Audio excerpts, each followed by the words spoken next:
नमो बुद्धाय, नमो धम्माय, नमो संघाय।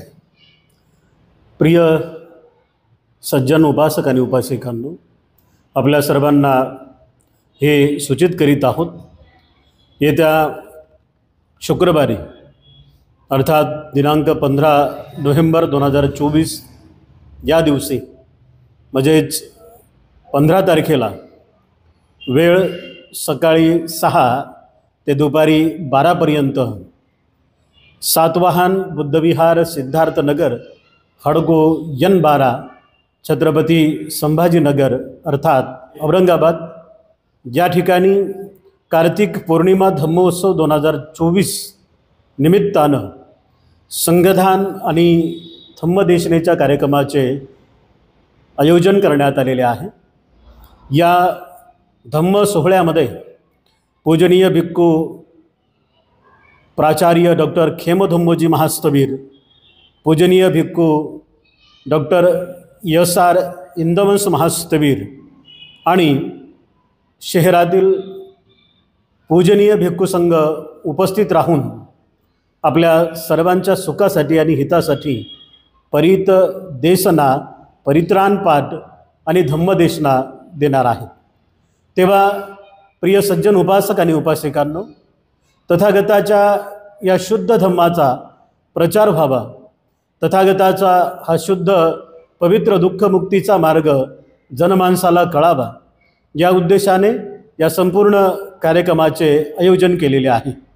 संघदान आणि धम्मदेशना या कार्यक्रमामध्ये, या धम्म सोहळ्यामध्ये आपण सर्वांनी आर्थिक दान देऊन आपले आपले पुण्य अर्जित करायचे आहेत। प्रिय सज्जन उपासक आणि उपासिकांनो, तथागत सम्यक संबुद्धांनी आपल्या पवित्र अशा धम्माचा उपदेश देत असताना संघदानाला फार मोठं स्थान दिलेलं आहे। एकदा महाप्रजापती गौतमी तथागत सम्यक संबुद्धांकडे गेली आणि महाप्रजापती गौतमीने आपल्या हाताने तयार केलेलं चिवर तथागतांना ती देणार होती। तथागतांनी ते चिवर स्वीकार केलं नाही। तथागत म्हणाले की फक्त सम्यक संबुद्धांना देण्यापेक्षा, एखाद्या पच्चक बुद्धाला चिवर देण्यापेक्षा, सम्यक संबुद्धांना चिवर देण्यापेक्षा पच्चक बुद्ध, अरहंत आणि सम्यक संबुद्ध ज्या संघाचे सदस्य आहेत, म्हणजेच संघ हा असा महान आहे, विशाल पुण्याचं क्षेत्र आहे, विशाल पुण्यमय असा महासमुद्र आहे, महासागर आहे, आणि त्या संघाचे सदस्य प्रत्येक बुद्ध, सम्यक संबुद्ध आणि अरहंत असतात। आणि म्हणून तू हे जे काही चिवर आहे, हे चिवर सम्यक संबुद्धांना देण्यापेक्षा संघाला दान दे, जेणेकरून तुझे अनंत अनंत पुण्यकर्म होतील। आणि त्यानंतर ते महाप्रजापती गौतमीनं संघाला चिवरदान दिलेलं आहे। यावरून एक लक्षात येतं की तथागत सम्यक संबुद्ध असं म्हणतात की संघदान हे धम्मशासन टिकवण्यासाठी असणारे प्रभावी साधन आहे। संघाला दिलेलं दान हे वायाला जात नाही, कारण संघाला दिलेलं दान हे तोपर्यंत शाश्वत असतं, येणाऱ्या बुद्ध शासनापर्यंत ते टिकणारं असतं। याचाच अर्थ असा आहे की एखाद्या सम्यक संबुद्धांच्या धम्मशासनामध्ये केलेलं संघदान येणाऱ्या पुढच्या बुद्धांपर्यंत ते दान टिकतं, किंवा त्या दानाचे कर्म तशा पद्धतीनं बनत असतात। आणि म्हणून बुद्ध शासनाला टिकवण्यासाठी आम्ही संघाला वाढवण्याचा प्रयत्न केला पाहिजे। आणि संघ कसा वाढेल, तर संघ तेव्हाच वाढेल जेव्हा आपण संघाला दान देऊ। आणि म्हणून संघदानाचा कार्यक्रम आपण आयोजित केलेला आहे, आणि या धम्म सोहळ्यामध्ये आपल्या सर्वांना संघदान करायचं आहे। संघदान हे एक बुद्ध शासनातून दुसऱ्या बुद्ध शासनापर्यंत जिवंत असते। म्हणजेच या जगामध्ये असलेल्या कुशल कर्मामध्ये अतिशय उत्तम कुशल कर्म कोणतं असेल तर ते संघाला दिलेलं दान आहे आणि त्या दानातून मिळणारं फळ हे महान, परम आणि सुख देणारं आहे. आणि म्हणून ते संघदान आपण वारंवार करण्याचा प्रयत्न केला पाहिजे. संघदान हे एका बुद्ध शासनापासून ते दुसऱ्या बुद्ध शासनापर्यंत जिवंत राहत असते. तसा कर्मविभाग तसा बनलेला असतो. संघदान हे पुण्यक्षेत्र असणाऱ्या भिक्खू संघाला दिल्यास त्याचे अनंत सुख मिळते. उपासक आणि उपासिकांनो, संघदान हे संघाला दिल्यास म्हणजे जे काही तुम्ही दान देता ते जर संघाला दान दिल्यास त्याचं अनंत अनंत पुण्यकर्म आपल्याला प्राप्त होत असतात. कारण ते व्यक्तिगत एखाद्या भिक्खूला सामनेराला नसून ते संघाला आपण दान देत असतो. जसं आपण पाहतो कोण्याही भिक्खूंना आपण चिवरदान देत असताना ते आवर्जून एक गाथा म्हणतात. ते म्हणतात, तुमच्याकडून ते म्हणून घेतात, चिवरदान देणाऱ्या उपासक उपासिकांच्या मुखातून चिवर घेणारे भिक्खू, चिवरदान स्वीकारणारे भिक्खू एक गाथावधून घेतात. ते म्हणतात, इमंग भिक्कंग भिक्खू संगस्स चिवरंग दे मंग पूजे मंग. म्हणजे याचाच अर्थ असा आहे की आम्ही पूजनीय भिक्खू संघाला, संघाच्या सदस्य असणाऱ्या भिक्खूला, भिक्खू संघाला आम्ही हे चिवर देत आहोत आणि या चिवरदानाने आम्हाला अनंत अनंत पुण्य प्राप्त हो, आमचे कुशल कर्म बनो. तथागत सम्यक संबुद्धांनी 4 प्रत्यय सांगितलेले आहेत आणि त्या 4 प्रत्ययामध्ये पहिलं प्रत्यय हे चिवर आहे. चिवर 4 प्रत्ययाचं दान बुद्ध काळातल्या उपासक उपासिकांनी दिलं. 4 प्रत्ययाचं दान आजही श्रद्धावान उपासक उपासिका देत असतात आणि 4 प्रत्ययाचं दान येणाऱ्या मैत्री बुद्धाच्या धम्मशासनामध्ये सुद्धा धम्मिक श्रद्धावान तानशूर लोक देत राहतील. हे 4 प्रत्यय कोणते आहेत तर 4 स्वरूपातलं 4 प्रकारचं दान तथागत सम्यक संबुद्धांनी सांगितलेलं आहे. चिवर, भोजन, गिलानपच्चया अर्थात औषधी, शयनासन, शयनासनामध्ये निवास किंवा निवासामध्ये असलेले साहित्य जे असतात रोजचे नित्यनियमाचे वापरायचे साहित्य, तर या संपूर्ण 4 प्रत्ययाचं दान हे पूजनीय भिक्खू संघाला दिल्या जात असतं. चिवर, भोजन, गिलान, औषधी, गिलान पंचया म्हणजेच औषधी, शयनासन म्हणजे ज्याचा अर्थ निवास किंवा तत्सम त्या संदर्भातल्या वस्तू. तर इत्यादी 4 प्रत्ययामध्ये आपण जेव्हा या 4 प्रत्ययाचं दान देतो तेव्हा खऱ्या अर्थाने आपण धम्म उपासक उपासिका होण्याचा बहुमान प्राप्त करत असतो.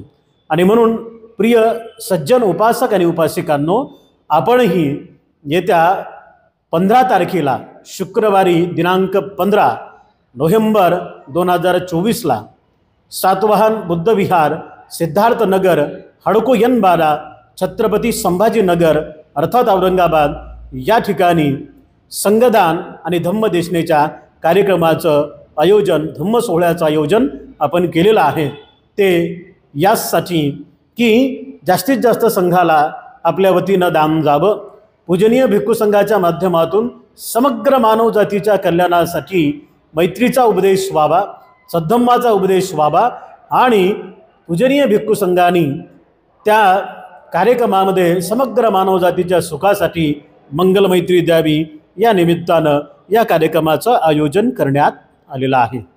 एकदा महाप्रजापती गौतमीला तथागत सम्यक संबुद्धांनी दानाची परिशुद्धता कशी असते या संदर्भात दिलेली धम्मदेशना अतिशय उल्लेखनीय आहे. पूजनीय भिक्खू संघाला चिवराचं दान का द्यावं, पूजनीय भिक्खू संघाला भोजन दान का द्यावं, पूजनीय भिक्खू संघाला गिलानपच्चया म्हणजेच औषधीचं दान का द्यावं, पूजनीय भिक्खू संघाला निवास याचाच अर्थ शयनासन, कुटी किंवा त्या स्वरूपातल्या साहित्याचं दान कशा स्वरूपात द्यावं आणि का द्यावं याविषयी अधिक स्वरूपामध्ये तथागत सम्यक संबुद्धांनी महाप्रजापती गौतमीला दिलेला हा उपदेश अत्यंत महत्त्वाचा आणि सुबक पद्धतीचा आहे. तथागत सम्यक संबुद्ध म्हणतात की आम्ही दान अशाच लोकांना दिलं पाहिजे की ते दान दिल्यानंतर आमचे कुशल कर्म बनतील. आम्ही दान अशाच लोकांना दिलं पाहिजे की ती दिल्यानंतर आमच्या जीवनामध्ये आम्हाला जास्तीत जास्त सुख प्राप्त होईल. आम्ही अशाच लोकांना दान दिलं पाहिजे की ते दान दिल्यानंतर त्या दानाचे परिणाम आम्हाला सुखकारक आणि आनंददायी बनवतील. तथागत सम्यक संबुद्ध महाप्रजापती गौतमीला दानाची परिशुद्धता कशी असते, महाप्रजापती गौतमी यांना तथागत सम्यक संबुद्धांनी दानाची परिशुद्धता सांगत असताना सांगितलं की पहिला प्रकार असा आहे, दान देणारा परिशुद्ध असतो. म्हणजे जो कोणी उपासक उपासिका दान देत आहे तो परिशुद्ध आहे, परंतु जो याचक आहे किंवा ज्याला दिल्या जात आहे तो परिशुद्ध नाही आहे. त्याचं शिलाचं पालन नाही आहे, त्याचं वाचेवरती संयम नाही आहे, त्याचं कुठल्याही स्वरूपातलं कायावाच्या मनाचं त्याचा संवर नाही आहे. तर असा एक प्रकार. दुसरा प्रकार, देणारा परिशुद्ध नसतो पण घेणारा परिशुद्ध असतो. म्हणजे पहिल्या प्रकारामध्ये देणारा परिशुद्ध आहे पण घेणारा परिशुद्ध नाही आहे. दुसऱ्या प्रकारामध्ये देणारा परिशुद्ध नसतो पण घेणारा परिशुद्ध असतो. तिसऱ्या प्रकारामध्ये दोन्हीही परिशुद्ध नसतात. म्हणजेच जो दान देतोय तोही परिशुद्ध नाही आहे, जो दान घेतोय तोही परिशुद्ध नाही आहे. पण चौथा प्रकार अत्यंत महत्त्वाचा आहे की यामध्ये देणारा सुद्धा परिशुद्ध आहे आणि घेणारा सुद्धा परिशुद्ध आहे. मग देणारा कोण आहे, तर देणारे उपासक उपासिका आहेत चौथ्या प्रकारामध्ये. आणि घेणारा कोण आहे, तर पूजनीय भिक्खू संघाला तुम्ही जे दान देत आहात तर पूजनीय भिक्खू संघ सुद्धा परिशुद्ध आहे. आणि आषाढी पौर्णिमा ते अश्विन पौर्णिमेपर्यंत तुम्ही जे काही वर्षावासामध्ये धम्म आचरण केलं, अष्टशिलाचं पालन केलं, ग्रंथ ऐकला किंवा वेगवेगळ्या बुद्धविहारामध्ये जाऊन साधना केली, धम्मशिबिरामध्ये होतात, तर तुम्ही सुद्धा 3 महिन्याच्या धम्म आचरणामध्ये परिपूर्ण झालेले आहात. अर्थात तुम्ही परिशुद्ध आहात, पूजनीय भिक्खू संघ सुद्धा परिशुद्ध आहे.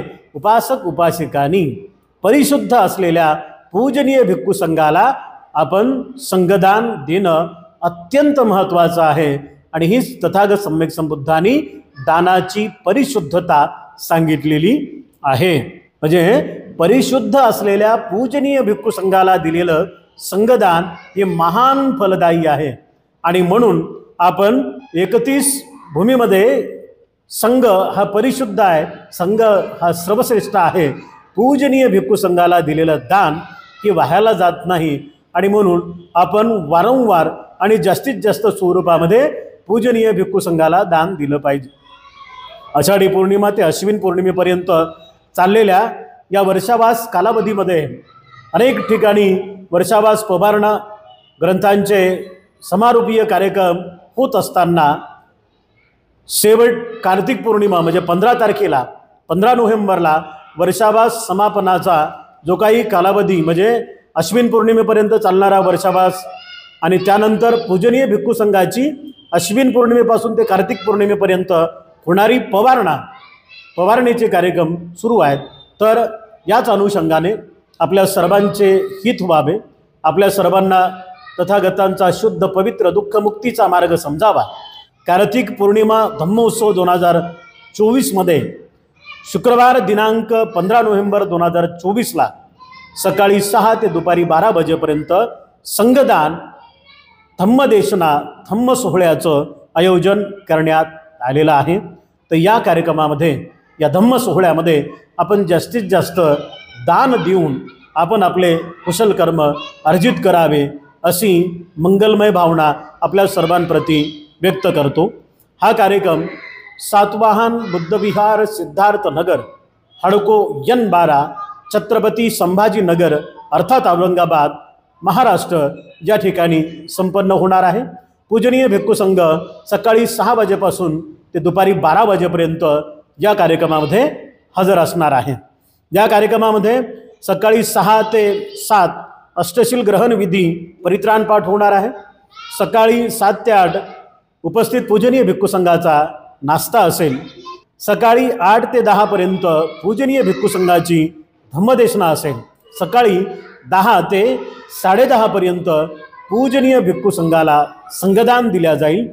सकाळी 10:30 ते 11:30 वाजेपर्यंत पूजनीय भिक्खू संघाचं भोजनदान असेल आणि दुपारी 11:30 ते 12 पर्यंत आपल्या सर्वांसाठी मंगलमैत्री आणि आशीर्वाद पूजनीय भिक्खू संघ व्यक्त करणार आहे. तेव्हा आपल्या दानाची पारमिता पूर्णत्वाकडे नेण्यासाठी आपण आपल्या आयुष्यामध्ये जास्तीत जास्त कुशल संपादित करत असताना पूजनीय भिक्खू संघाला आपण संघदान करूया. चला बुद्ध शासन पुढे नेण्याचा प्रयत्न करूया. चला बुद्ध शासनाला टिकवण्याचा प्रयत्न करूया. चला बुद्ध शासनाला प्रबळ बनवण्याचा प्रयत्न करूया. चला आपल्या सम्यक आजीविकेतून पूजनीय भिक्खू संघाला संघदान देऊया. तर या कार्यक्रमामध्ये आपण आपल्या पुण्यकर्मासाठी पूजनीय भिक्खू संघाला चिवरदान, अष्टपरिष्कार दान, आर्थिक दान, इतर सर्व दानासाठी आपण आर्थिक दान पाठवून सहकार्य करावं आणि आपल्या या धम्म सोहळ्याला यशस्वी करण्यासाठी आपण जास्तीत जास्त स्वरूपामध्ये दान द्यावं अशी मंगलमय भावना आपल्या सर्वांप्रती आम्ही व्यक्त करीत आहोत. लक्षात असू द्या, शुक्रवार दिनांक 15 नोव्हेंबर 2024 वेळ सकाळी 6 ते दुपारी 12 पर्यंत कार्तिक पौर्णिमा महोत्सव 2024 मध्ये पूजनीय भिक्खू संघाला संघदान आणि भिक्खू संघाच्या धम्मदेशनेच्या धम्म सोहळ्याचं आयोजन आपण केलेलं आहे. हा कार्यक्रम, हा संपूर्ण धम्म सोहळा सातवाहन बुद्ध विहार, सिद्धार्थनगर, हडको N12, छत्रपती संभाजीनगर अर्थात औरंगाबाद या ठिकाणी संपन्न होईल. धम्मोदय द राईज ऑफ धम्मा या आपल्या यूट्यूब चॅनलच्या सर्व दर्शकांसाठी, यूट्यूब चॅनलला बघणाऱ्या सर्व उपासक उपासिकांना किंवा ज्या ज्या उपासक उपासिकांनी धम्मोदय द राईज ऑफ धम्मा या आपल्या यूट्यूब चॅनलला सबस्क्राईब केलेला आहे, अशा सर्व उपासक उपासिकांसाठी ही पुण्यमय संधी आम्ही आपणास प्राप्त करून देत आहोत. या पुण्यमय संधीचा आपण जास्तीत जास्त उपासक उपासिकांनी लाभ घ्यावा. संघदानामध्ये चिवरदान, भोजनदान, औषधदान, इतर पूजनीय भिक्खू संघाला देण्यात येणारं आर्थिक दान, या संपूर्ण दानासाठी आपण 97 66 37 51 21 या फोनपे गुगल पे नंबरवरती आपण आपलं दान पाठवून या संपूर्ण कार्यक्रमाला, या धम्म सोहळ्याला यशस्वी करण्यासाठी आपण जास्तीत जास्त स्वरूपात आर्थिक दान द्यावं अशी आपल्या सर्वांप्रती मंगलमैत्री व्यक्त करीत आहोत. आपल्या सर्वांचं मंगल हो, आपल्या सर्वांचं कल्याण हो. आपण दिलेल्या दानाच्याच भरोशावरती, आपण देणाऱ्या दानाच्याच भरोशावरती पूजनीय भिक्खू संघाला धम्म कार्य करण्यासाठी अधिक बळ प्राप्त होणार आहे. आपल्या सर्वांसाठी खूप खूप मंगलमैत्री व्यक्त करतो. आपल्या सर्वांचं मंगल हो, आपल्या सर्वांचं कल्याण हो. सुखी दीर्घायुको भव. जय भीम. नमो बुद्धाय.